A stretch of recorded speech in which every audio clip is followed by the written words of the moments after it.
మీ ఇంట్లో కూడా ఒక ఆధ్యాత్మిక శోభ, అది చాలా అన్ని చోట్ల అనిపించదు. ఇలాగా ఒక వైబ్రేషన్ ఉందండి.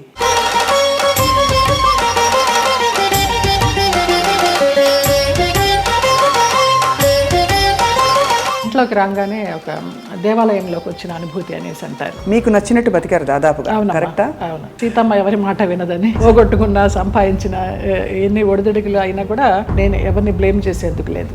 మీ రక్షణ మీరు ఎలా చేసుకున్నారు? అండ్ మగ ప్రపంచం వచ్చి మిమ్మల్ని పలకరించలేదు, ట్రై చేయలేదంటే ఎవరు నమ్మరు. కాపాడుకున్నాను అంటే కాపాడుకోలేదనే చెప్పాలి. తలుపులు కొట్టేవారు. ఒక ఆర్టిస్ట్ అయితే నువ్వు తలుపు తీస్తావా లేకపోతే నేను ఇక్కడ ఊరేసుకొని చచ్చిపోనా అని అడిగాడు. పెద్ద ఆర్టిస్టా? పెద్ద ఆర్టిస్ట్. ఒక బంధం కోరుకున్నారా మీతో, లేక కేవలం బంధం లేదు, ఏం లేదు, బాగుండేదాన్ని.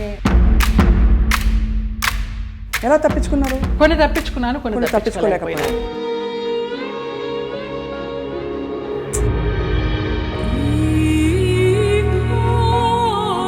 వినిపించలేదనో, తలుపు చప్పుడు వినిపించలేదనో, ఇలాగే మేనేజ్ చేసుకుంటూ కొన్ని తప్పించుకుంటూ, కొన్ని తప్పించుకోలేక, కొన్ని తప్పనిసరిగా.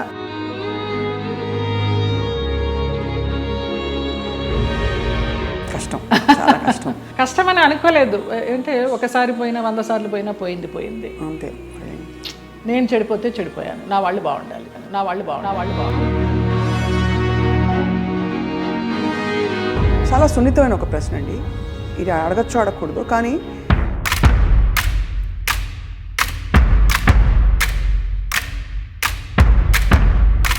వాళ్ళ ప్రవర్తన కూడా ఒక గాయం చేస్తుంది కదా మనసులో. అట్లా నేను అబద్ధం చెప్పకూడదు, ఎవరు అలాగే ప్రవర్తించలేదు. ఆ పేరు నేను అడగను, ఎందుకంటే మిమ్మల్ని ఇబ్బంది పెట్టను. వారు కనుక ఇంకా ఉండుంటే కనుక ఇంకా ఇబ్బంది పెట్టను. ఓకే. మలయాళం పేరు. తెలుగు ఇండస్ట్రీలో బాగానే పోనీ మన ఇంటి పిల్ల అని ఏమన్నా హక్కును చేర్చుకున్నారా మిమ్మల్ని? ఇక్కడ కూడా ఇదేనా? అదే సమయంలో మీరు గాఢమైన ప్రేమలో పడ్డారు కదా. అది కూడా ఎలా పడాల్సి వచ్చిందంటే, ఏడుస్తూ పడుకుంటే అతను నన్ను చంపడానికి అంబాసిడర్ కారులో తీసుకెళ్తున్నాడు. మా ఆయన ఎవరైతే ఉన్నారో ఎక్స్ హస్బెండ్, నిలువెత్తు బాబా. ఫస్ట్ టైం నేను కాషాయ వస్త్రాల్లో అంబాసిడర్ కారు ఇలా ఆపి,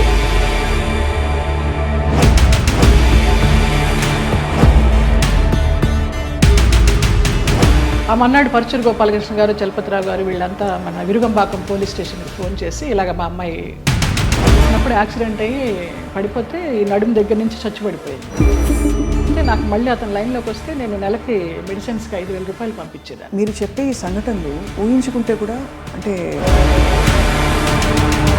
మీరు శరత్ బాబు గారు ఉన్నా కూడా చెప్పేదాన్నేమో, లేరు కాబట్టి ఇంకా ఫ్రాంక్గా చెప్తాను. చాలా ఫ్రాంక్గా ఫస్ట్ టైం చెప్తున్నాను నేను. మీ జీవితంలో కీలక పాత్ర పోషించిన వ్యక్తులు గుమ్మడి గారు ఒకరు. అసలు అంత లింకప్ చేయాల్సిన అవసరం ఎందుకు వచ్చింది? నా కోసం సులా అని ఒక వైన్ బాటిల్ తెప్పించేవారు రోజు 800 పెట్టి, ఇది నీకే, ఇది జయమ్మకే, వేరే ఎవరు ముట్టుకోవద్దనేసి. ఒక 4-5 సంవత్సరాలు జర్నీ చేశాము. ఇప్పుడు అటు నుంచి వెళితే నాకు ఆ ఇల్లు చూస్తే మాత్రం ఏడుపు వస్తుంది. అక్కినేని నాగేశ్వరరావు గారు అన్నారు, ఆయన పోయిన తర్వాత అక్కడ నుంచునుంటే పిల్లలందరినీ పలకరిస్తూ నా భుజం తట్టి,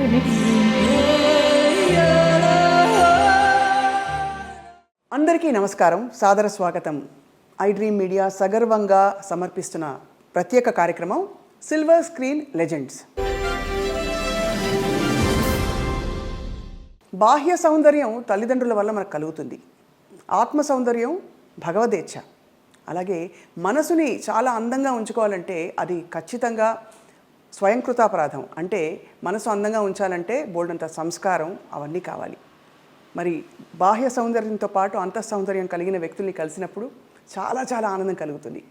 అటువంటి వ్యక్తుల్లో నాకు చాలా ఇష్టమైన నటి, అసలు మనసులో ఏముందో మొహం మీద ఉట్టిపడే వ్యక్తి ఎవరు అంటే జయలలిత గారు. పేరులో చాలా పవర్ ఉంది, కానీ లోపల మాత్రం సున్నితత్వం.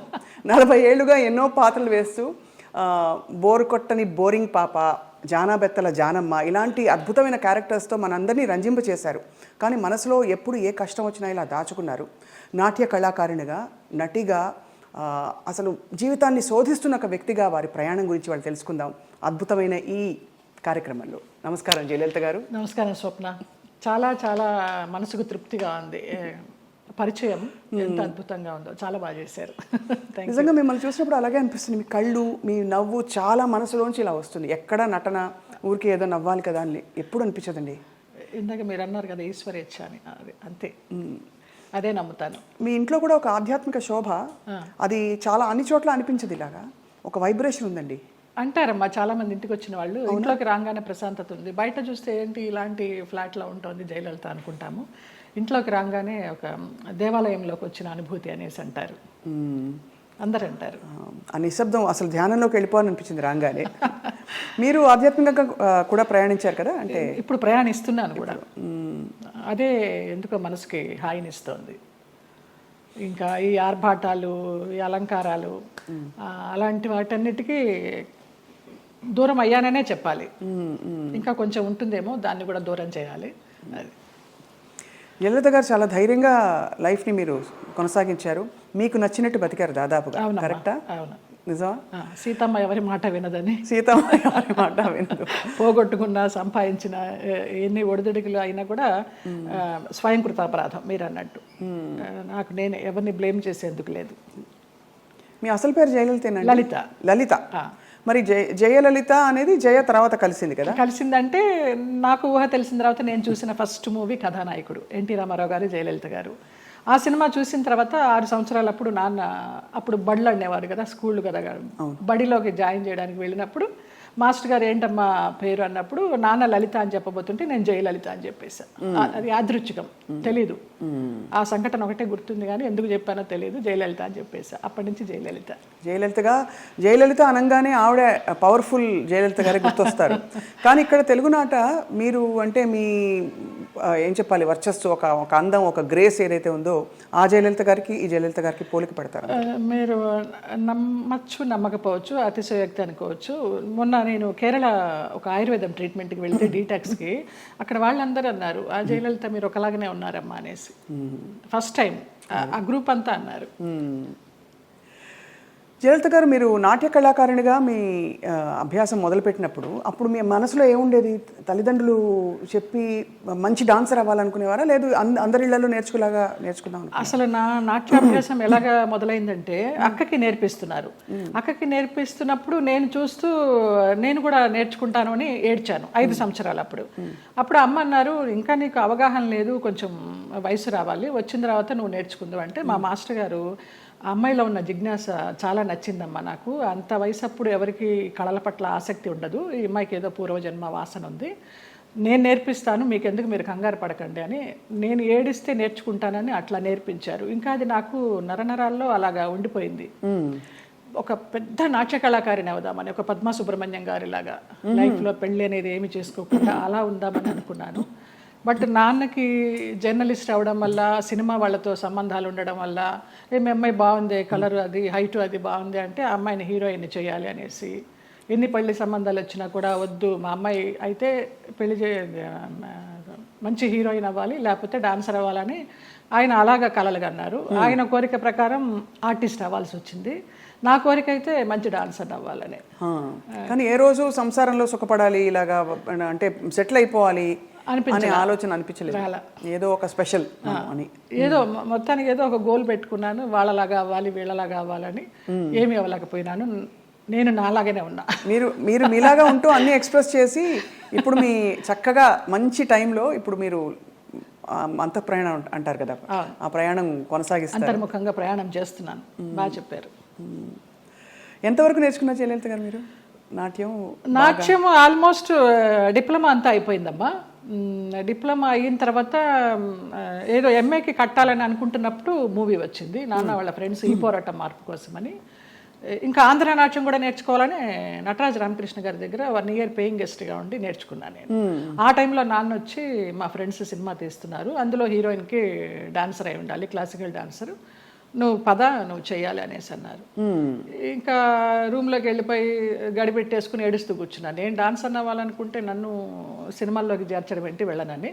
అప్పుడు నటరాజ రామకృష్ణ గారు, కళాకృష్ణ గారు నచ్చజెప్పి, నాన్న ఫ్రెండ్సే కదా తీస్తున్నది, వెళ్ళు, నచ్చితే చెయ్యి, కంటిన్యూ చెయ్యి, ఆఫర్లు వస్తాయి, లేకపోతే మళ్ళీ డాన్సర్గానే ఉండిపోదు అని నచ్చజెప్పి పంపించారు. ఇంకా వన్స్ ఆ రంగంలోకి వెళ్ళిన తర్వాత మరి నచ్చిందా మీకు సినిమా ఇండస్ట్రీ ఎక్స్పీరియన్స్? అది మొదట్లో నచ్చలేదనే చెప్పాలి. తర్వాత రాను రాను ఇంకా ఫ్యామిలీ అంతా నా కోసమని షిఫ్ట్ అయిపోయి వాళ్ళు ఇబ్బందులు పడుతున్నప్పుడు లేదు వీళ్ళందరి కోసమన్నా నేను ఇష్టపడి చేయాలని అలాగా కాంప్రమైజ్ అయిపోయి చేసినవే. చాలామంది నటీమణులు ఈ మధ్య కాలంలో నేను కలుస్తున్న వారు నాకు యాక్చువల్లీ అప్పుడు ఇష్టం లేదు కానీ పరిస్థితుల ప్రభావం, ఆర్థిక పరిస్థితులను కూడా చెప్పారు. మీకు అటువంటి ఇబ్బందులు వచ్చాయి? ఆర్థిక పరిస్థితుల వల్లనే కదా మరి. మేము చాలా మిడిల్ క్లాస్, మరి లోయర్ మిడిల్ క్లాస్ అని చెప్పలేము, అప్పర్ మిడిల్ క్లాస్ అని చెప్పలేము, వయా మీడియా మిడిల్ క్లాస్. నాన్న ఒక ప్రొడ్యూసర్ని నమ్మి మీ అమ్మాయికి హీరోయిన్ ఛాన్స్ ఇస్తామంటే మెడ్రాస్ షిఫ్ట్ అయిపోయారు. షిఫ్ట్ అయిపోయిన తర్వాత ఆ ఛాన్స్ నాకు కొన్ని కారణాల వల్ల రాలేదు. అయ్యో.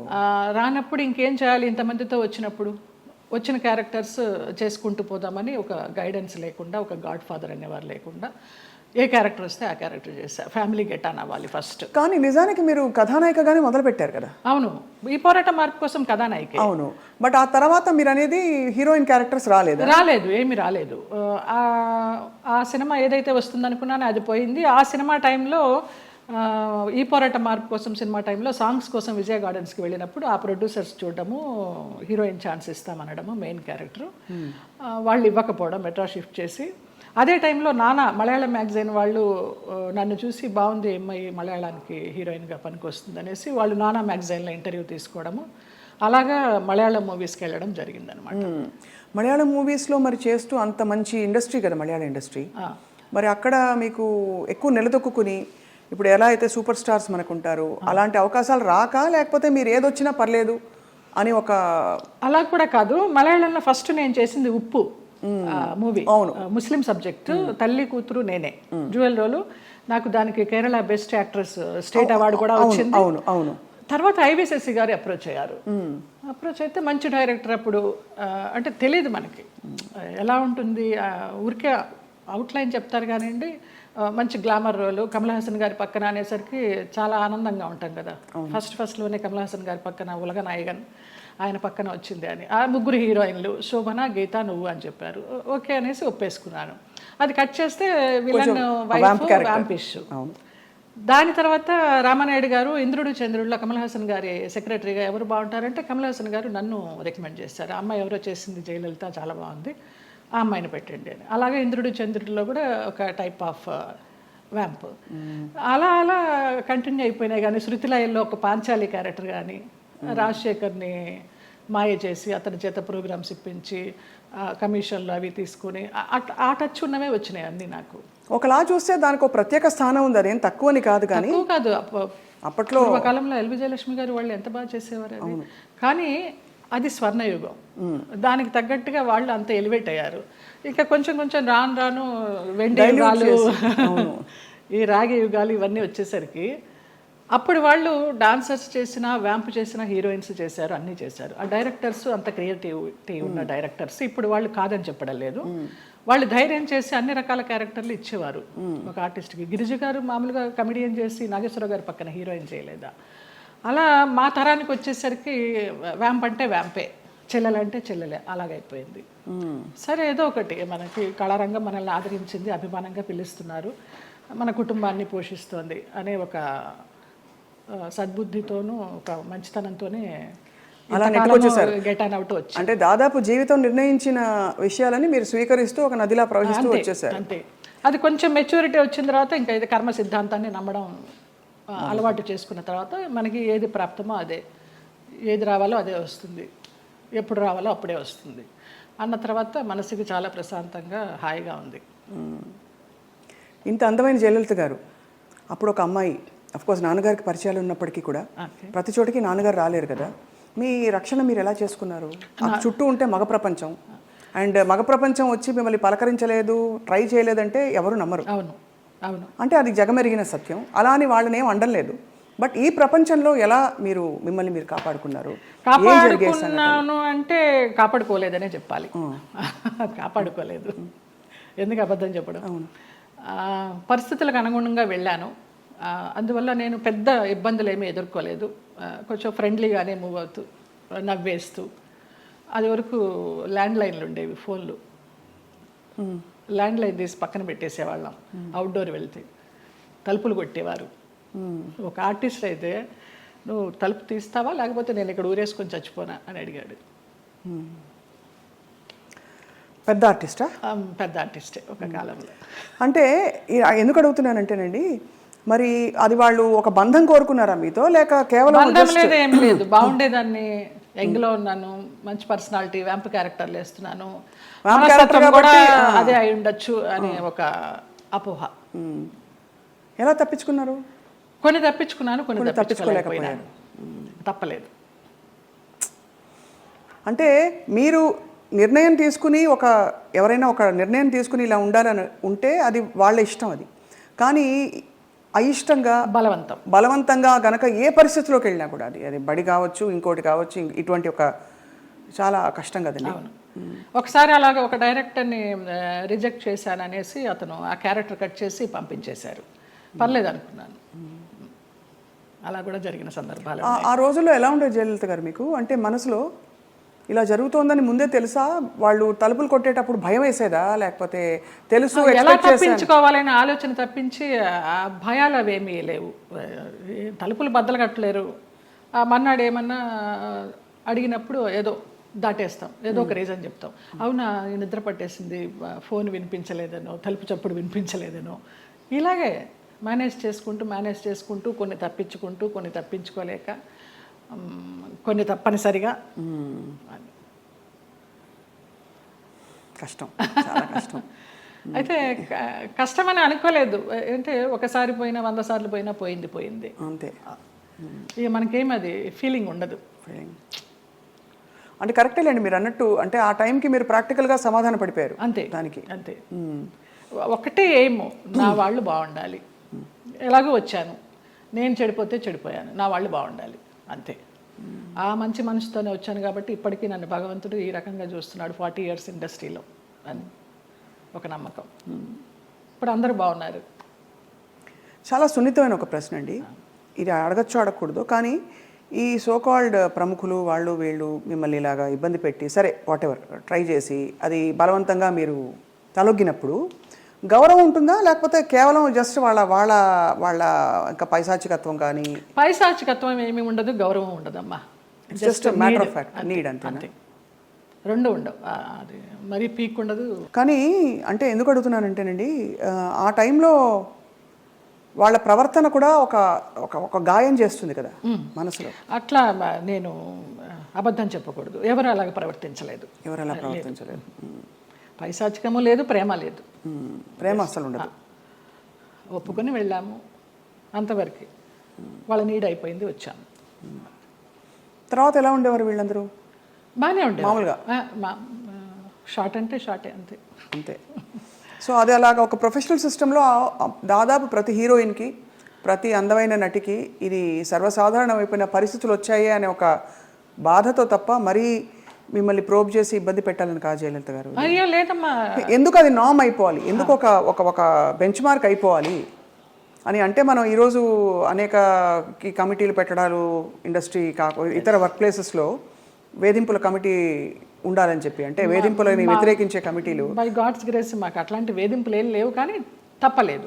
అంటే అది కరెక్టే. అంటే వేధింపులు లేకపోయినా ఒక పాయింట్లో మీరు ఎస్ చెప్పకపోతే మీకు అవకాశాలు తగ్గిస్తాం అన్నది ఒక వేధింపే కదా. అవును. అంటే మీకు టాలెంట్ ఉండి కూడా చెప్పాను కదా, ఒక డైరెక్టర్ పంపించేశారు సుగం క్యారెక్టర్ అయిన తర్వాత అనేసి. ఆ పేరు నేను అడగను, ఎందుకంటే మిమ్మల్ని ఇబ్బంది పెట్టను. వారు గనక ఇంకా ఉండుంటే గనక ఇంకా ఇబ్బంది పెట్టను. లేరు, పోయినారా? ఓకే. మలయాళం డైరెక్టర్. ఓకే.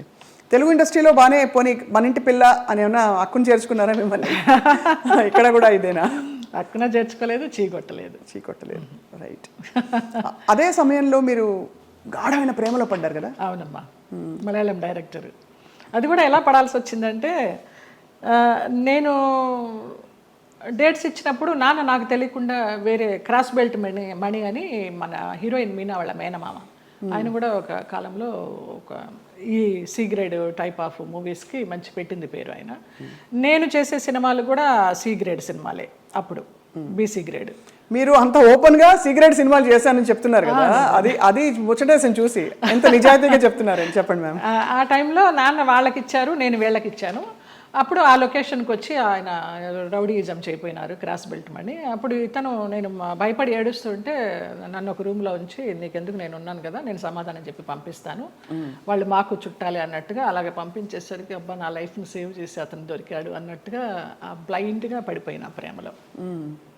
ఆ తర్వాత బ్రహ్మానందం గారి డైలాగ్ లాగా ప్రేమించింది తర్వాత ప్రేమించాల్సి వచ్చింది అన్నట్టుగా కొంచెం కొంచెం తెలుస్తుంది అతని గురించి 7 ఇయర్స్లో. అయినా కూడా ఏదో మొహమాటంలాగా కమిట్ అయిపోయినాం అన్నట్టు కదా అన్నట్టుగా చేస్తూ వచ్చాను. అందరూ చెప్తూ వచ్చారు పెద్ద జెన్యూన్ కాదు, చూసుకో అనేసి. ఇక లాస్ట్గా అతను కూడా బ్లడ్తో లెటర్స్ రాసేసి ఒక మన ఇప్పుడు ఆ హాట్ డ్రింక్స్ అవి తాగుతారు కదా, మన విస్కీ తాగే ఒక బాటిల్ లాంటి దానిలో, అది విస్కీనో మరి బ్రాందీనో తెలియదు, అందులో పాయిజన్ పోసుకుని తాగుతాను, ఇంటి ముందరకు వచ్చేసి చచ్చిపోతానని అంటే ఇంకా అందరికీ ఇంట్లో వాళ్ళకి ఇష్టం లేకుండానే బలవంతంగా నేనే నగలు కొనుక్కొని నేనే పెళ్లి బట్టలు కొనుక్కొని, జయకృష్ణ గారు కొనిచ్చారు పెళ్లి బట్టలు. అలాగా కేరళ వెళ్ళిపోయి చూడటానికరమ్మ కొచ్చిన్లో, చాలా మహిమగల అమ్మవారు, అక్కడ మ్యారేజ్ చేసుకున్నాం. అప్పుడు ఇంట్లో వాళ్ళందరూ ఇంక నామకే వస్తే వచ్చి అక్షంతలు వేసి భోంచేసేసి వెళ్ళిపోయారు. ఆయన కాపురానికి పంపించడానికి ఎవరు నాకు కూడా ఉండడం కానీ ఏమీ లేదు. నా అంతటి నేనే చేసుకుని నా అంతటి నేనే వెళ్ళి నా అంతటి నేనే వచ్చా బ్యాక్ టు పెవిలియన్.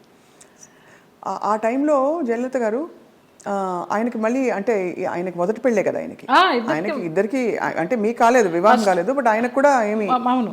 బట్ ఏ ఇబ్బందులు వచ్చాయి మీ ఇద్దరు మధ్య? డబ్బు, వాళ్ళకి అప్పులు ఎక్కువైపోయినాయి, చాలా విపరీతమైన లావిష్నెస్ వాళ్ళకి. నేను మంచి 3 షిఫ్ట్ చేస్తూ ఉన్నాను ఆ టైంలో. నా నగలన్నీ అమ్మేసుకున్నారో తాకట్టు పెట్టుకున్నారో తెలీదు. సినిమాలకు వచ్చిన డబ్బంతా కూడా వాళ్ళే తీసుకునేవాళ్ళు, అమ్మ నాన్నకి ఇవ్వద్దనేవారు. అమ్మ నాన్న భయపడి పవర్ ఆఫ్ అటర్నిటీ రాయించుకొని నీకు బిడ్డలు పుట్టిన తర్వాత నేను నీ ఆస్తి నీకు ఇస్తామంటే, ఆ పవర్ ఆఫ్ అటర్నిటీ ఎక్కడికి వెళ్ళి సైన్ చేసావు, అది క్యాన్సిల్ చెయ్యి, బిడ్డను కానీ అంటే అతనికి తెలియకుండా నేను లేడీ డాక్టర్ దగ్గరికి వెళ్ళి నాకు బిడ్డలు వద్దు, ఒక 6 months నేను కొంచెం జాగ్రత్తగా ఉండాలనుకుంటున్నానని అతనికి తెలియకుండా నేను లేడీ డాక్టర్ దగ్గరికి వెళ్ళి ఆ పిల్స్ తీసుకొని వేసుకుంటూ ఆ బిడ్డలు రాకుండా జాగ్రత్త పడ్డా. ఇక ఆ తర్వాత 3 monthsకి గొడవలు, 6 months నుంచి కొట్టుళ్ళు, యాసిడ్లు పోస్తాను అనడాలు, గదిలో బంధించడాలు, ఇవన్నీ అయిన తర్వాత ఏడుస్తూ పడుకుని ఉంటే అతను నన్ను చంపడానికి అంబాసిడర్ కారులో తీసుకెళ్తున్నాడు. మా ఆయన ఎవరైతే ఉన్నారో ఎక్స్ హస్బెండ్, నిలువెత్తు బాబా. ఫస్ట్ టైం నేను కాషాయ వస్త్రాల్లో అంబాసిడర్ కారు ఇలా ఆపి నేను కూర్చున్న వైపు డోర్ తీసి నన్ను గబగబగా లాక్కెళ్ళారు. ఆ మన్నాడు పరుచూరు గోపాలకృష్ణ గారు, చలపతిరావు గారు వీళ్ళంతా మన విరుగంబాకం పోలీస్ స్టేషన్కి ఫోన్ చేసి ఇలాగ మా అమ్మాయి అపాయకరమైన పరిస్థితిలో ఉంది, మీరు వెళ్ళి ఆ అమ్మాయిని బయటికి తీసుకురావాలని చెప్పి అలా ఇంటికి తీసుకొచ్చారు నన్ను. ఆ బాబా సంఘటన అలా జరగడం, ఇక్కడ పరుచూరు గోపాలకృష్ణ గారు, చలపతిరావు గారు ఇలా సహకరించడం అంత యాదృచ్ఛికం. అంటే ఎవరో ఒకళ్ళు భగవంతుడు పంపిస్తాడు అంతే, ఆయన రాడుగా నేరుగా. అంటే మనసు పెట్టి మీరు ఇష్టపడి అన్నీ వదులుకుని ఎవరు లేకుండా మీరు వెళ్ళి చేసుకున్న పెద్ద స్టేట్మెంట్స్ ఇచ్చేసి కళ్యాణం వచ్చిన ఆగదనేసి అందరూ అనేవారు దొంగోళ్ళు బట్టి ముఖంలా ఉన్నాడు, ఎలా నచ్చాడు నీకు, ఎలా నమ్మావే అనేసి. అంటే మీకు ఆ టైంలో మీరు గాయపడిన మీకు అదే ఆయనే రక్షణ ఇచ్చాడు. ఎందుకంటే అంత ముందందరూ వచ్చిన వాళ్ళందరూ మీతో మిస్బిహేవ్ చేసిన వాళ్ళు, మీకు ఇబ్బంది పెట్టి మిమ్మల్ని ఏదో ఒకటి రాబట్టారు. సో ఇతను ఏదో ఇస్తారనుకుని మీరు తప్పలేదండి. అంటే నమ్మకపోతే జీవితం ఎందుకండి? ఇంపార్టెంట్ విషయం, మీరు నమ్మి దెబ్బ తగిలినా కూడా ఆ గాయం ఎక్కువ ఇది కాకుండా భగవంతుడు వచ్చి మిమ్మల్ని కాపాడు. నిజంగా తర్వాత అతను రమ్యకృష్ణతో నీలాంబరి సినిమా చేశాడు కన్నడలో. ఇంకేదో మూవీ చేస్తున్నప్పుడు యాక్సిడెంట్ అయ్యి పడిపోతే ఈ నడుము దగ్గర నుంచి చచ్చుబడిపోతే నాకు మళ్ళీ అతను లైన్లోకి వస్తే నేను నెలకి మెడిసిన్స్కి 5,000 రూపాయలు పంపించేదాన్ని అతనికి. జాలి అవసరమా ఏమో తెలీదు, ఇంకా రుణానుబంధం ఉందనుకుంటా అనేసి. చాలా సంవత్సరాలకి అది. ఒక పాప పుట్టింది అతనికి, వేరే పెళ్లి చేసుకుని. ఆ పాపకి ఇప్పుడు లేదు, నేను చాలా ఒక 4-5 years అయిపోయింది టచ్ లేకుండా. 13 సంవత్సరాలు ఎప్పుడో దాని పుట్టినరోజు అని అది ఇది అంటే ఇక్కడి నుంచి ఏమైనా పంపించేదాన్ని. ఆ పిల్ల అడిగేదంట ఎవరు పంపించారు నాన్న అని. బాబా పంపించారమ్మా అనేవాడంట. బాబా గారు భక్తులా మీరు మొదటి నుంచి? నాకు రమాప్రభమ్మ పరిచయం చేసింది బాబా గారిని ధవళేశ్వరంలో, నల్లబాబా. స్వతంత్ర భారతం అని మన నారాయణమూర్తి గారి సినిమాకి వెళ్ళినప్పుడు ఎందుకో గ్యాప్ వచ్చింది, నీకు ఒక బాబాని చూపిస్తారా అనేసి తీసుకెళ్ళారు ధవళేశ్వరం. అప్పుడు చూడడమే, ఆవిడే పరిచయం చేసింది. తర్వాత ఈ పెళ్ళి విడిపోతాను అన్నప్పుడు ఈ ఇన్సిడెంట్. తర్వాత ఇంటికి వచ్చి వారం రోజులు తర్వాత పడుకుని ఏడుస్తుంటే ఏంటి ఇలాగైపోయింది, బాగుంటాను అనుకున్నాను పెళ్లి చేసుకుని అని ఏడుస్తున్నప్పుడు ధవళ వస్త్రాల్లో నేను ఇలా పడుకుని ఏడుస్తుంటే నా పక్కన కూర్చుని ఆయన ఈ మడికాలు వేసుకొని ఇలాగా చేయి పెడితే నాకు కరెంట్ షాక్ కొట్టినట్టు అయిపోయింది. ఏం పర్లేదు నేను ఉన్నాను ఏడవకనేసి. ఆ 2 సార్లే కనిపించారు. తర్వాత 4 హారతులు చేసేదాన్ని ఇంట్లో, ఇంకెప్పుడు కనిపించలేదు నాకు ఆయన. కానీ మీరు చెప్పే ఈ సంఘటనలు ఊహించుకుంటే కూడా అంటే ఇంకా ఏమనాలో మాటలు రావట్లేదు. బాబాగారు వచ్చి పక్కన కూర్చుని ఆ అనుభూతి మీకు కలగడం, నేను చాలా ఫీల్ అయినా. మా స్పర్శ ఒక ఏంటో అంటారు కదా 1000 ఓట్ల కరెంట్ షాక్ కొట్టినట్టు అనేసి, అలా ఒక ఆరాలాగా వచ్చేసింది 2 సార్లు. బాబా గారి కోసం ఒక పాట పాడరా, ఒక 2 లైన్లు. ఇక్కడే ఉన్నారు బాబా గారు అనిపించే అంత అద్భుతంగా చెప్పారు మీరు. నువ్వు లేక నాథలం బ్రతుకంతాయోమయం, నువ్వు లేక నాథలం బ్రతుకంతాయోమయం, బాబా ఓ బాబా, ఇక నీ పరీక్షకు మేమోపలేము, ఇటులి నిరీక్షణ మేమోపలేము, నువ్వు లేక నాథలం బ్రతుకంతాయోమయం, బాబా ఓ బాబా. ఎంత ముద్దుగా బుజ్జి తల్లిగా పాడారు. నాకు అది బ్రహ్మానందం గారు ఇచ్చారు ఆ బాబా. ఓ ఈ బాబా గారు, బాబా డివోటివ్ కదా అనేసి వాళ్ళ మేనేజర్ చేత ఇచ్చి పంపించారు. ఆయన అసలు ఒక అద్భుతం, ఆయనే ఒక అద్భుతం బ్రహ్మానందం గారు. తిరిగి వచ్చిన తర్వాత మరి పుట్టింటి వాళ్ళు ఏమన్నారు? ముందే చెప్పాం కదా, సంతోషపడ్డారు, వచ్చేసారని. మా అమ్మాయి మాకు వచ్చేసింది, మా సంపాదన మాకుంది అనేసి. కానీ ఒకటండి, మీరు ఏ మాట కా మాట ఓపెన్గా మాట్లాడుకుంటున్నాం కాబట్టి, పుట్టింటి వాళ్ళు కావచ్చు, అత్తింటి వాళ్ళు కావచ్చు, మిమ్మల్ని ఒక ATM మెషిన్లో చూసారని అనిపిస్తుంది. అంతే. దానికోసం మీరు నలిగిపోయి, మీరు లోపల ఇదైపోయి వెళ్ళి, అప్పుడు నలగడాలు కూడా మనకి తెలియదు, అంత జ్ఞానం కూడా లేదు కాబట్టి మీకు సంతోషం. అంటే ఇగ్నోరెన్స్ ఇస్ బ్లిస్ అంటారు ఇంగ్లీష్లో. అదే ఏమో, అది నేను తెలుగు మీడియం, ఇంగ్లీష్ కూడా పెద్దగా బిఏ తెలుగు మీడియం. అంటే సింపుల్గా చెప్పాలంటే ఎవరి పిచ్చి వారికి రక్షణ, ఆనందం కాకపోయినా మీకు తెలియనితనమే మీకు మళ్ళీ కాపాడింది. ఆ తర్వాత మళ్ళీ ఇప్పుడు సినిమాలు వరుసగా పరచూరు గోపాలకృష్ణ గారు, ఎంత చలపతిరావు గారు మీకు చేసిన, వాళ్ళే నిలబెట్టారమ్మ. తర్వాత రామానాయుడు గారు వాళ్ళంతా వాళ్ళే నిలబెట్టారు. కాకపోతే అప్పుడు ఉన్నంత ఇది డిమాండ్ లేకుండా ఉండే. ఒకసారి పెళ్లి చేసేసుకుని వెళ్ళిపోయి మళ్ళీ వచ్చి నా క్యారెక్టర్లన్నీ అప్పుడు సనా చేసేది ఆ గ్యాప్లో. ఆ తర్వాత అలా వస్తూ వచ్చినాయి, కానీ ముందరంత ఆ 90sలో ఉన్నంత డిమాండ్ లేదు. అంటే ఇది మరీ ఎక్కువ మొన్ననే, అంటే ఒక 20-25 ఏళ్ళ అంటే 92 సెప్టెంబర్ 3 మ్యారేజ్ చేసుకున్నాను. 93 సెప్టెంబర్ 3 1 ఇయర్ మ్యారేజ్ డే రాకుండానే విడిపోయాం మ్యూచువల్ అండర్స్టాండ్ మీద. తర్వాత ఏమి ఇబ్బంది పెట్టలేదా మిమ్మల్ని? ఏం లేదమ్మా అసలు. ఇంకేముంది, అన్ని తీసేసుకున్నారు కదా, ఇంకేముంది ఇబ్బంది పెట్టడానికి. డబ్బులు తీసేసుకున్నారండి? తీసుకున్నారు, చాలా చాలా ఖర్చు. అప్పుల వాళ్ళు వచ్చేవాళ్ళు, ఈయనేమో చనిపోతానని వెళ్ళేవాడు, అమ్మ భర్త సుమంగళితనం పోతుంది ఎలాగా అనేసి చెక్ మీద సంతకం చేసి ఇచ్చేస్తూ ఉండేదాన్ని.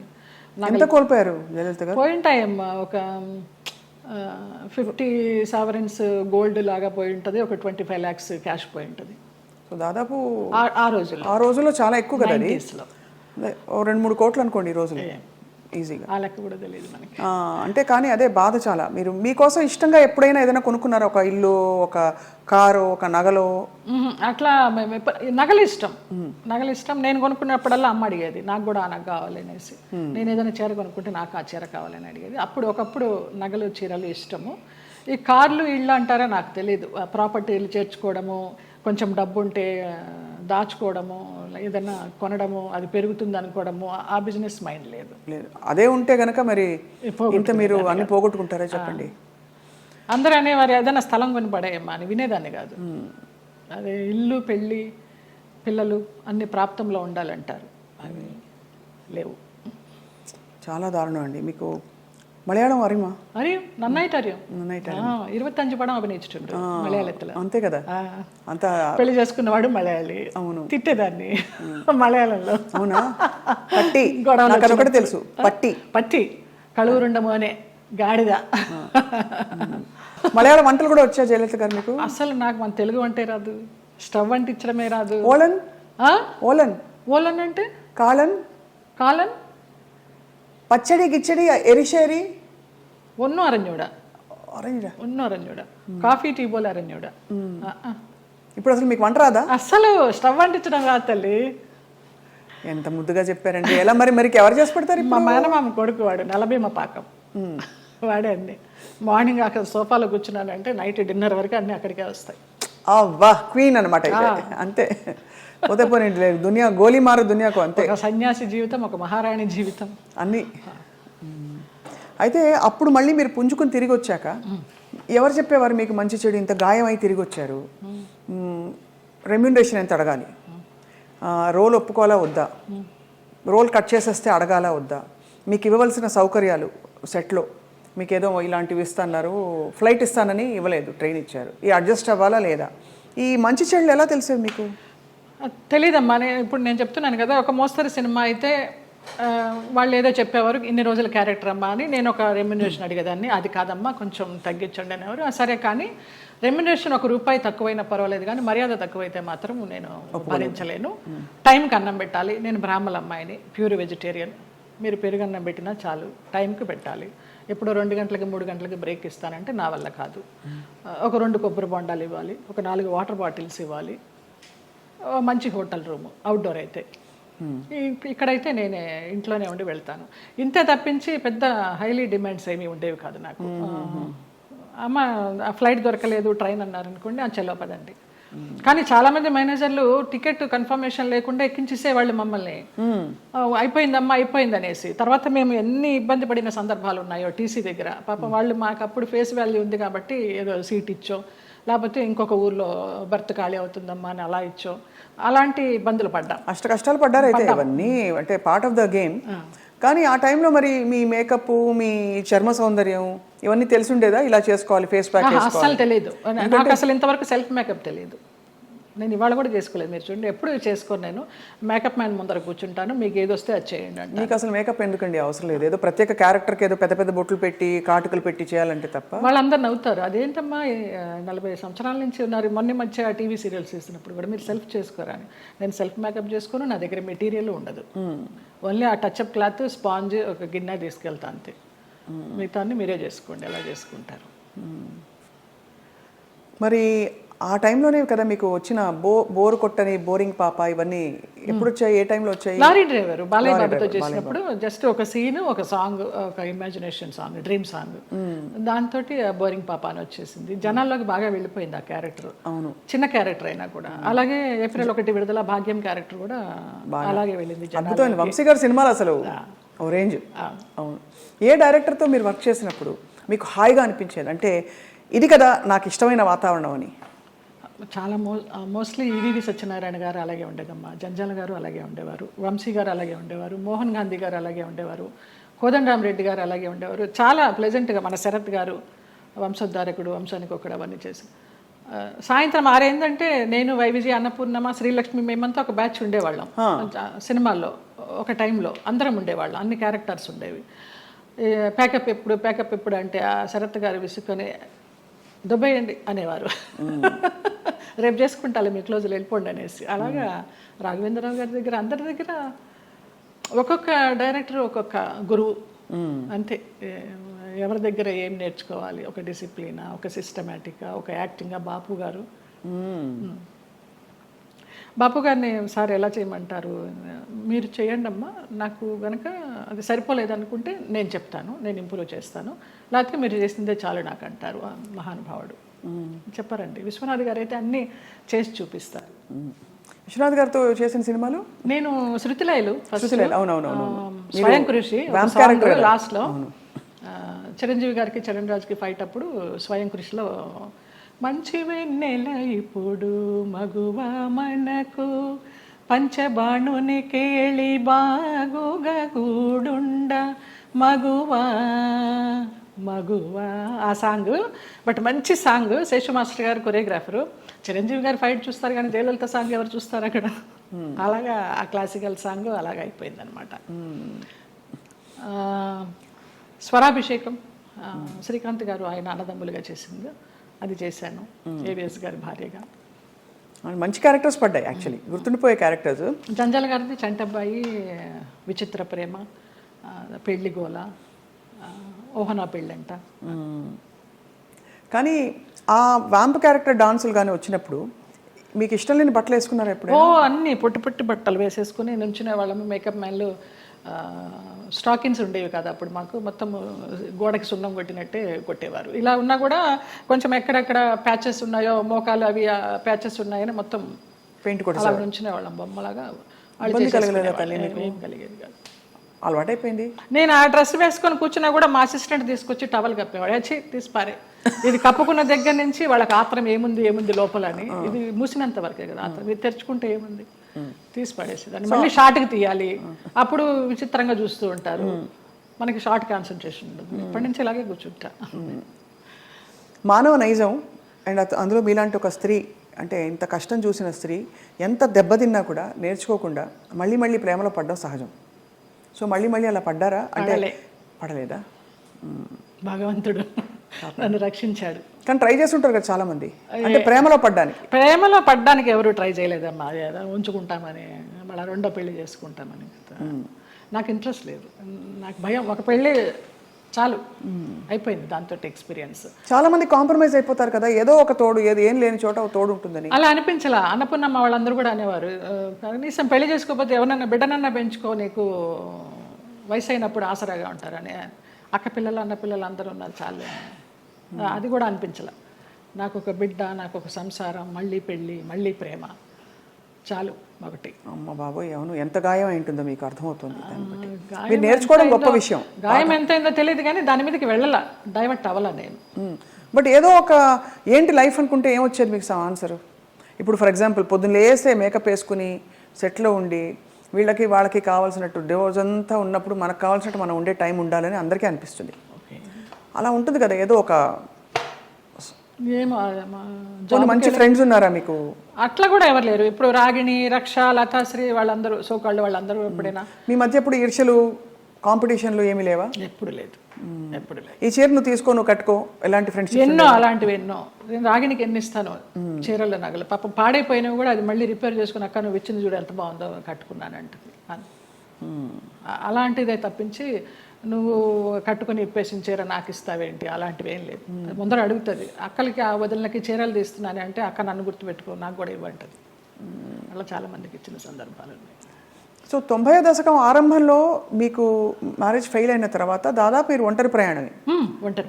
అమ్మ నాన్న వాళ్ళు? అమ్మ నాన్న 99లో అమ్మ పోయింది, 2005లో నాన్న పోయారు. తర్వాత 2003లో నేను హైదరాబాద్ షిఫ్ట్ అయ్యాను.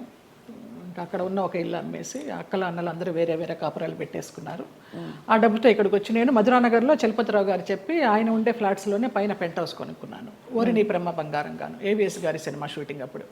మీకు ఆఫర్స్ ఉంటాయో లేవో తర్వాత విషయము, ఆత్మీయులందరూ ఇక్కడ ఉన్నాం కదా వచ్చేసే అన్నారు. అలాగే వచ్చేసాను. మూవీ ఆఫర్స్ కోసం రాలేదు నేను. వచ్చాను, చిన్న చిత్తగా చేస్తూ వచ్చాను. 2007లో చిట్టిబాబు గారు, మన రాజబాబు గారు తమ్ముడు, వాళ్ళు ల్యాండ్ ఓనర్స్, ఈ ల్యాండ్ ఓనర్స్ ఇక్కడ కడుతున్నారు, బాగుంది చూడు అనేసి అంటే వచ్చాను. నచ్చింది, వాస్తు అది బాగుంది, కొనేసుకున్నాను. ఇంకా 2007 నుంచి ఇక్కడే.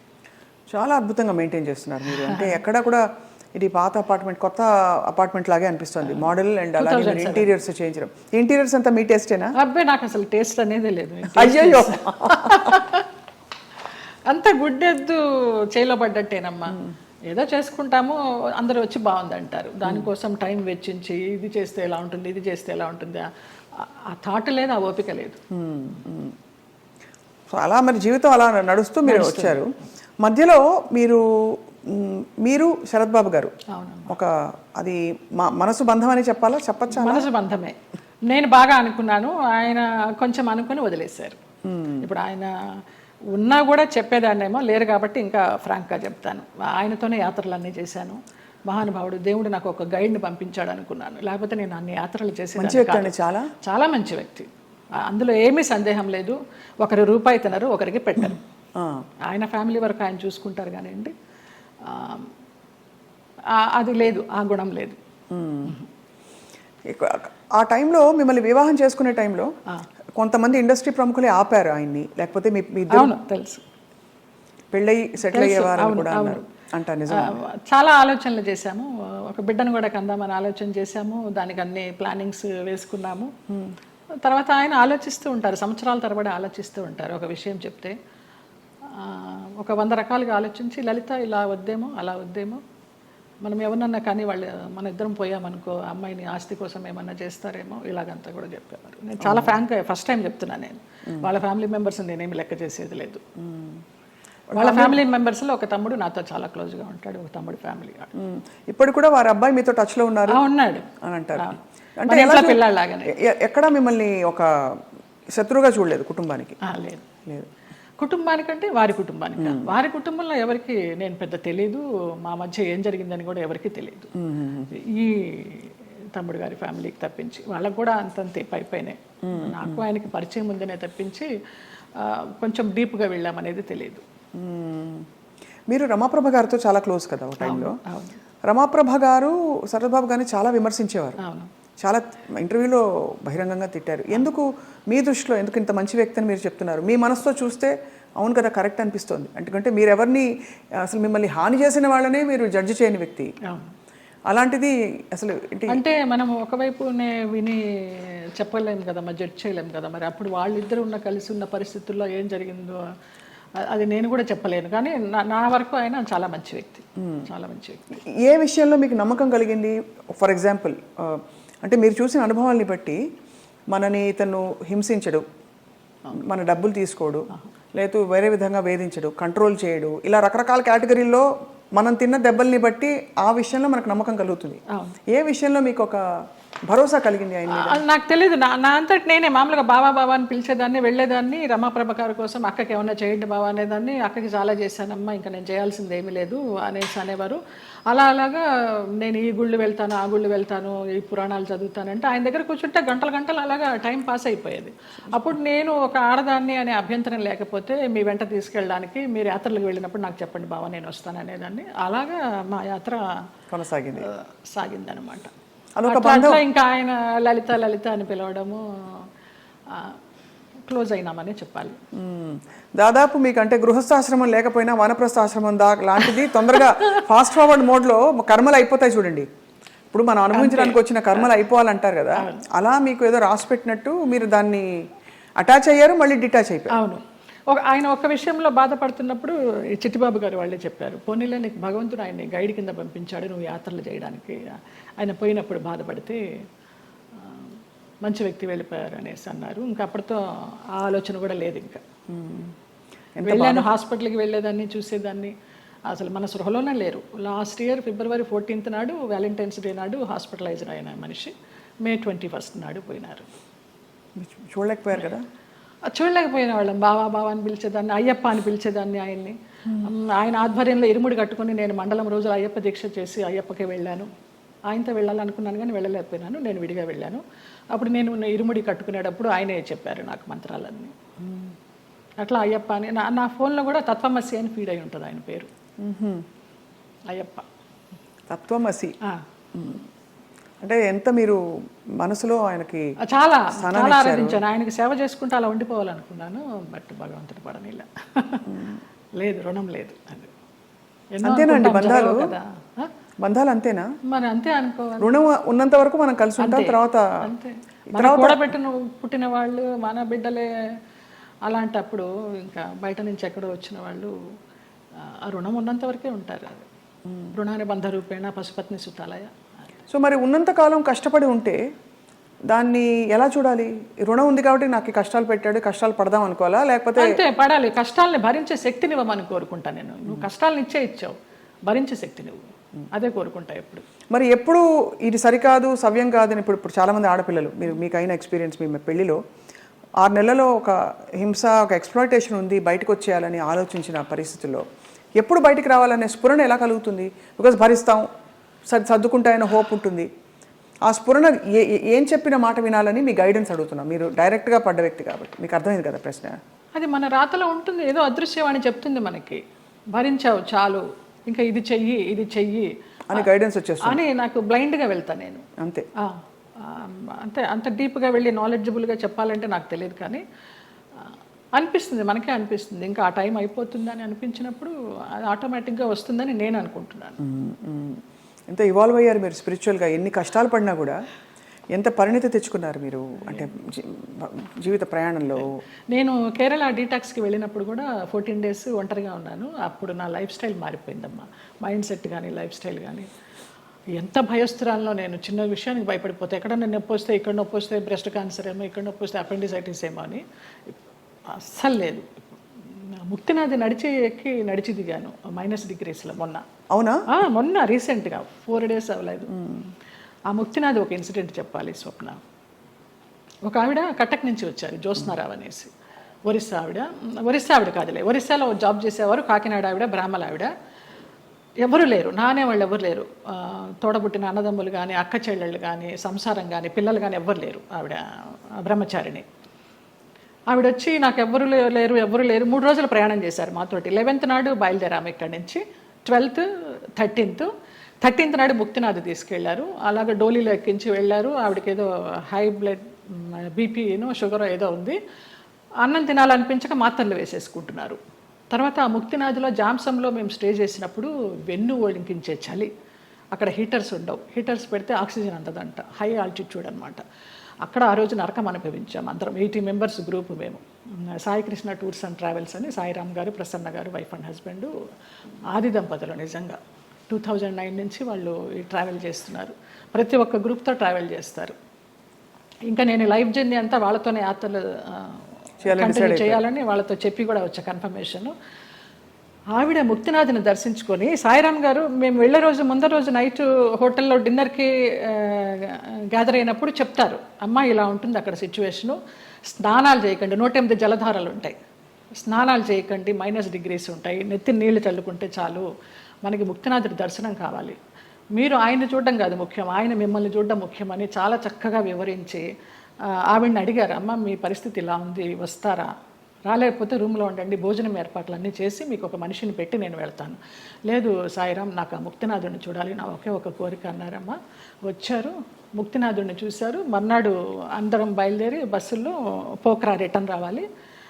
కార్లోనే స్పాట్ డెడ్ అమ్మ ఆవిడ.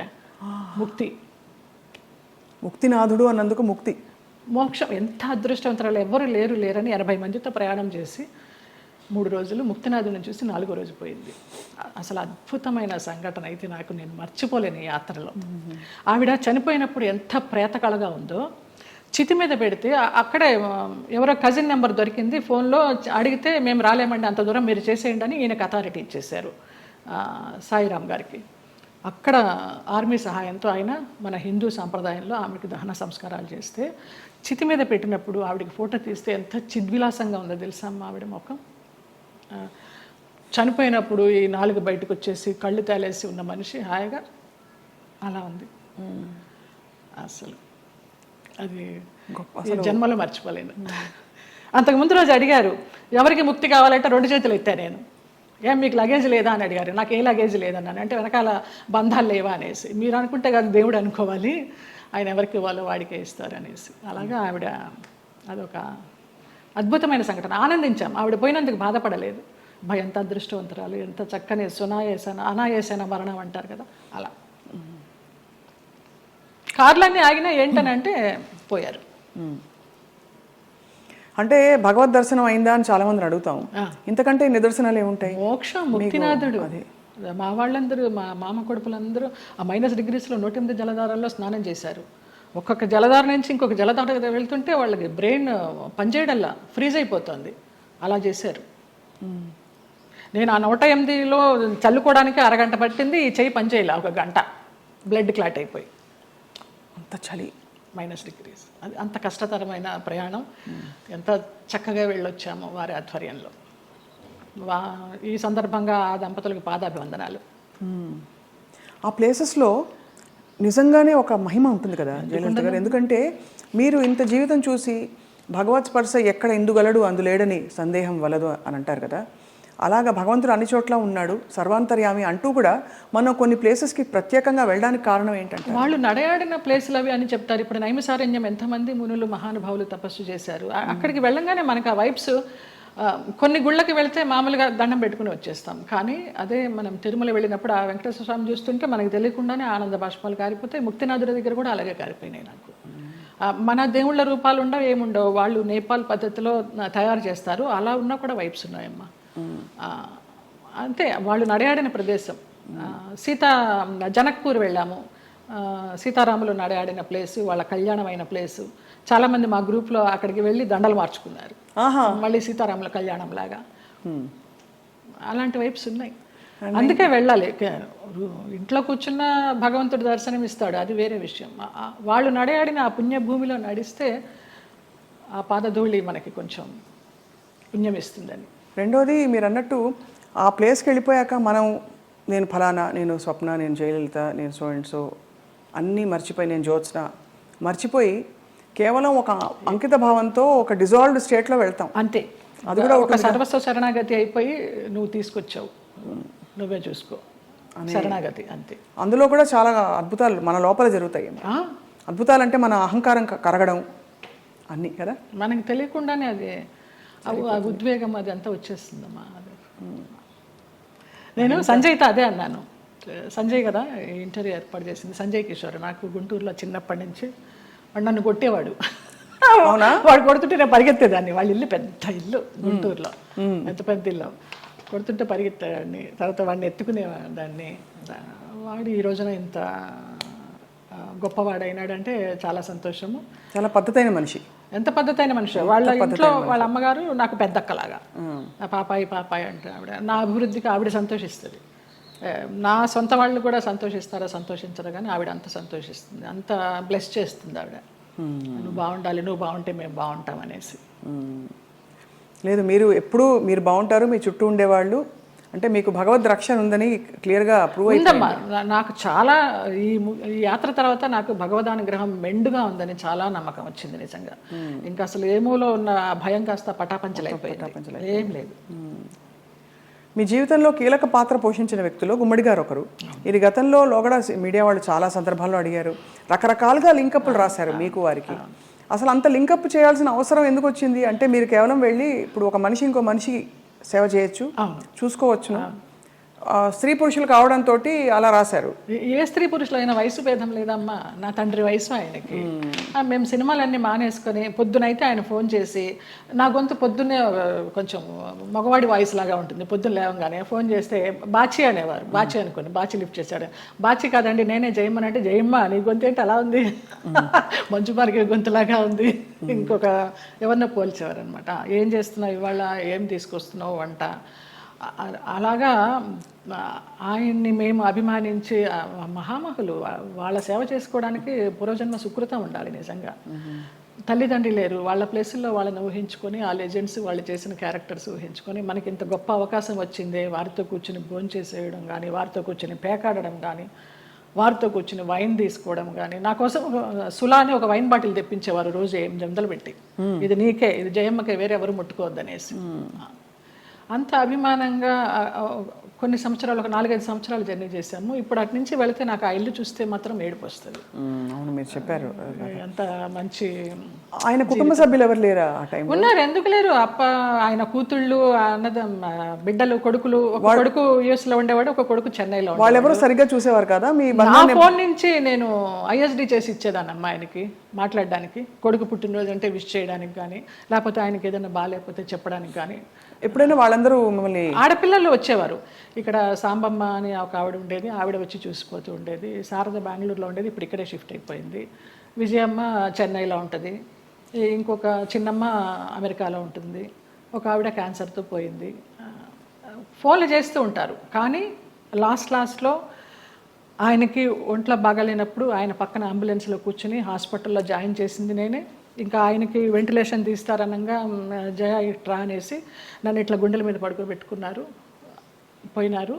ఫస్ట్ పోయిందని తెలిసింది కూడా నాకే. మీకే? పోయినప్పుడు ఇంకా నేను బయటకు వచ్చేసాను. ఇంకా ఆ తెల్లవారుజాము నుంచి వాళ్ళ పిల్లలు రావడం, అది అక్కినేని నాగేశ్వరరావు గారు అన్నారు, ఆయన పోయిన తర్వాత అక్కడ నుంచుని ఉంటే పిల్లలందరినీ పలకరిస్తూ నా భుజం తట్టి నీకు చాలా లోటు గుమ్మడి గారు పోవడం అన్నారు. నమస్కారం. మహానుభావుల వాళ్ళంతా.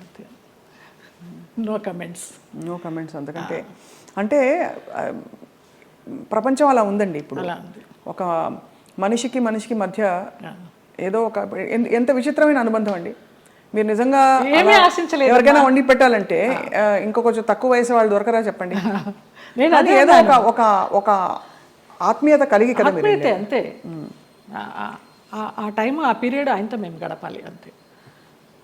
ఆయన క్లబ్కి వెళ్ళడం కూడా మానేశారు మేము పరిచయం అయిన తర్వాత. ఇంకెందుకు నా క్లబ్ హాయిగా ఇక్కడే కూర్చుందామనేవారు. తక్కువ బాగా ఆయనతోటి చాలా ఆ టైము మళ్ళీ తిరిగి రాదు. కానీ అందరినీ పోగొట్టుకున్నారనే బాధ అండి. నేను అందరూ వెళ్ళిపోయారు కదా. శరత్ బాబు గారు వెళ్ళిపోయారు, గుమ్మడి గారు. ఆ బంధం ఎలాంటి బంధం అని అడిగి కాదు, తండ్రి కూతుర్ల బంధం అవ్వచ్చు, గురు శిష్యుల బంధం అవ్వచ్చు. మీ ఆత్మకి బాగా అంటే ఒక విధమైన సొలేస్ ఇచ్చే వ్యక్తులందరూ దూరం అయ్యారు కదండి. వాళ్ళు దూరం అవుతుంటే భగవంతుడి దగ్గర అవుతున్నాడు. వాళ్ళు దూరం కాకుండా ఉంటే భగవంతుడిని పెద్ద పట్టించుకునేదాన్ని కాదేమో. వీళ్ళందరూ ఉన్నారు కదా నాకు అనేసి. ఏం జరిగినా మన మంచికి. ఇప్పుడు ఎలా మీ దైనందిన జీవితం ఎలా ఉంటుంది? సీరియల్స్ మానేశాను. సినిమాలా రావు పెద్దగా నాకు తెలిసి. ఎందుకు మానేశారు సీరియల్స్? వద్దనుకున్నాను. ప్రేమెంత మధురంలో ఒక బ్యాడ్ ఇన్సిడెంట్, గాయమైంది హృదయానికి. ఏమైంది? ఎవరో పేరు ఊరు లేని ఆర్టిస్టు ఒక అమ్మాయి ఎంటర్ అయింది ఒక 6 months బ్యాక్.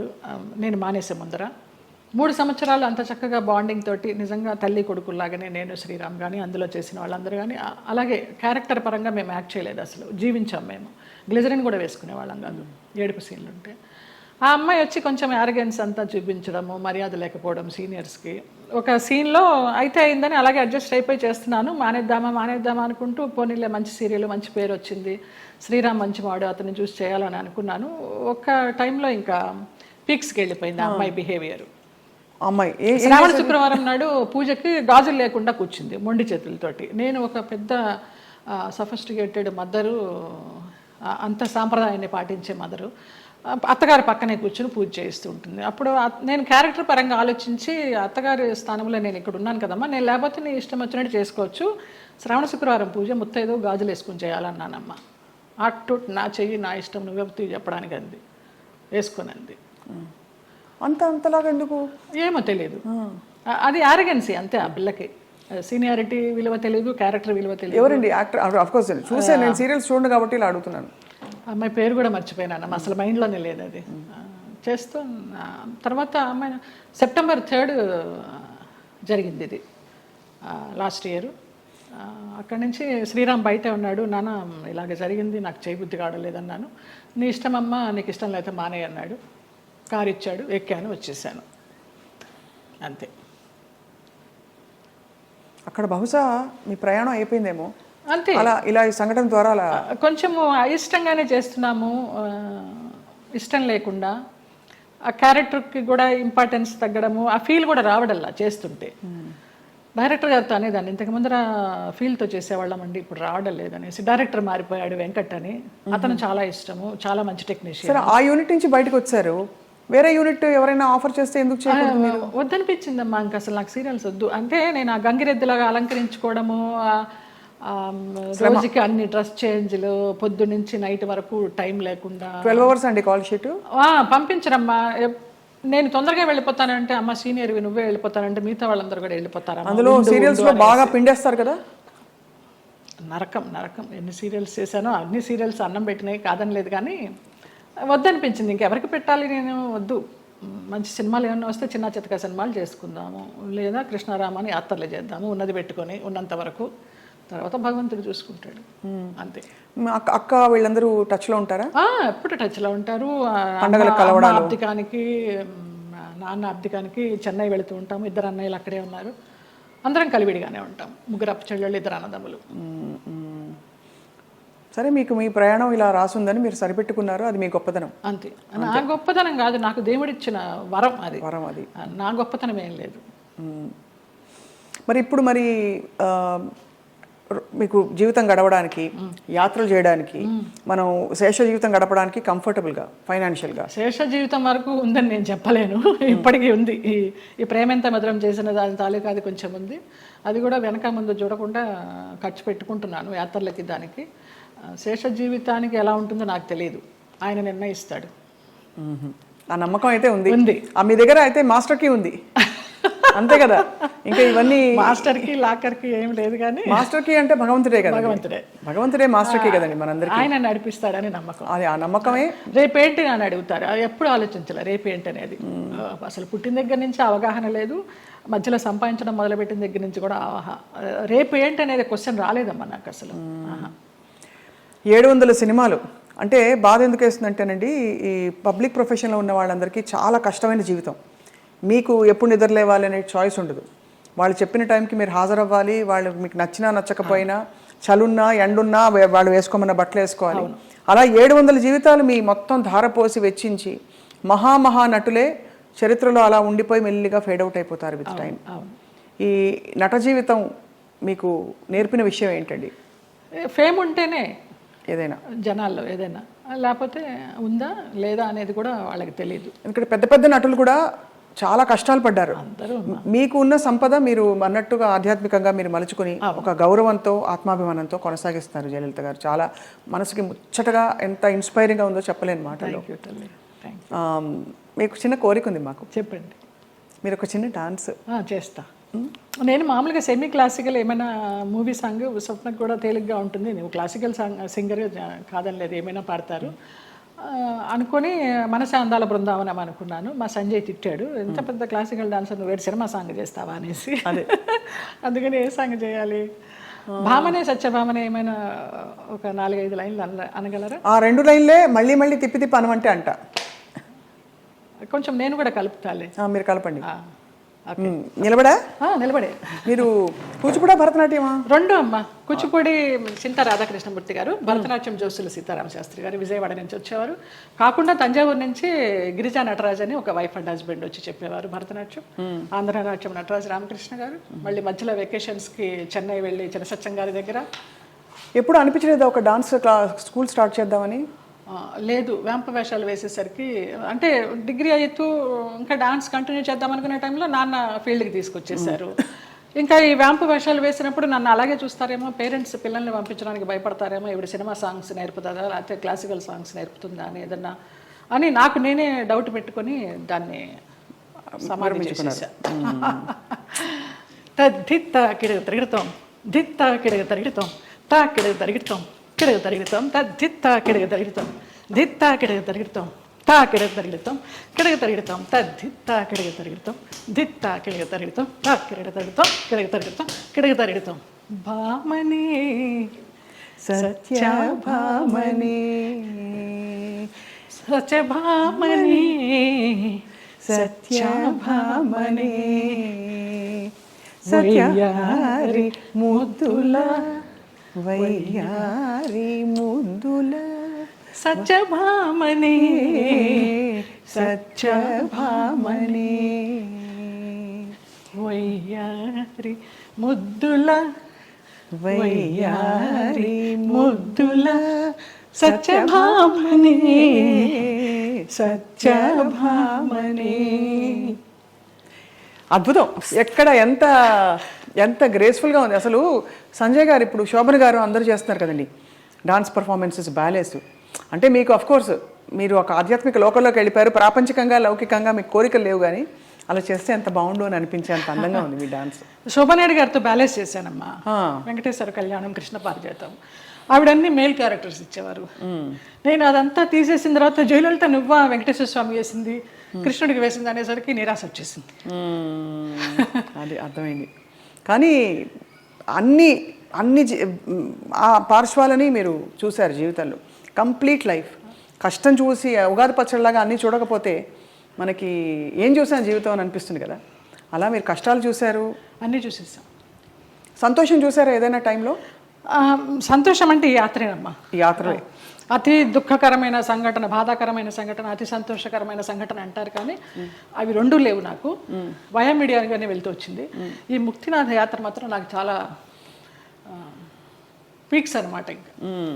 సో ఫైనలీ మీకు మిగిలిన కోరిక అంటే మిగిలిన కోరికను ఎందుకంటున్నానంటే మన జీవితానికి ఒక సంపూర్ణత్వం రావాలంటే ఏం కోరుకుంటున్నారు? ఇంకా మానస సరోవర్ వెళ్ళాలమ్మా. మానస సరోవర్ కానీ మా సాయిరామ్ గారు అది వేయనమ్మా చాలా కష్టం అంటున్నారు. ఎవరు తీసుకెళ్తారో తెలీదు.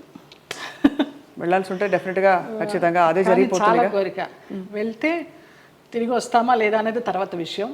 అక్కడ దాకా వెళ్ళాలి, ఆ భూమి మీద అడుగు పెట్టాలని మాత్రం కోరిక. అదొకటే తీరని కోరిక.